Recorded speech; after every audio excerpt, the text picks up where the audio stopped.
حکایت: ایک عابد نے خدا کی زیارت، دیدار و ملاقات کے لیے 40 دن کا چلہ کیا۔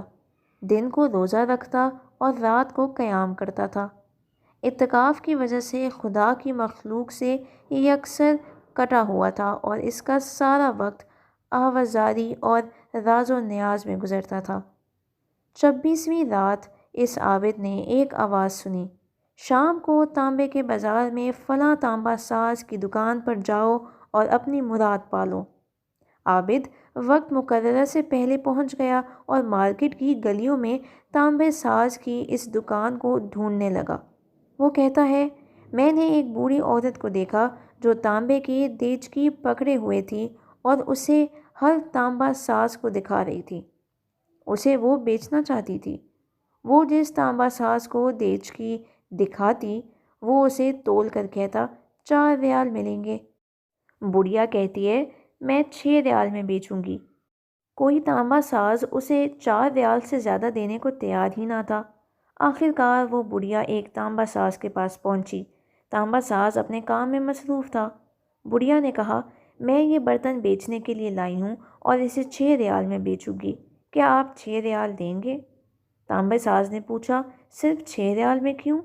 بڑھیا نے دل کی بات بتاتے ہوئے کہا، میرا بیٹا بیمار ہے، حکیم نے اس کے لیے نسخہ لکھا ہے جس کی قیمت 6 ریال ہے۔ تانبا ساز نے دیچکی لے کر کہا، ماں یہ دیچکی بہت عمدہ اور قیمتی ہے، اگر آپ بیچنا ہی چاہتی ہیں تو میں اسے 25 ریال میں خریدوں گا۔ بوڑھی عورت نے کہا، کیا تم میرا مذاق اڑا رہے ہو؟ کہا، ہرگز نہیں، میں واقعی 25 ریال دوں گا۔ یہ کہہ کر اس نے برتن لیا اور بوڑھی عورت کے ہاتھ میں 25 ریال رکھ دیے۔ بوڑھی عورت بہت حیران ہوئی اور دعا دیتی ہوئی جلدی سے اپنے گھر کی طرف چل پڑی۔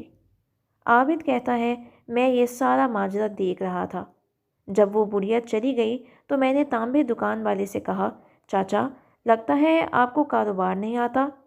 بازار میں کم و بیش سبھی تانبے والے اس دیچکی کو تولنے تھے اور 4 ریال سے زیادہ کسی نے اس کی قیمت نہیں لگائی اور آپ نے 25 ریال میں اسے خرید لیا۔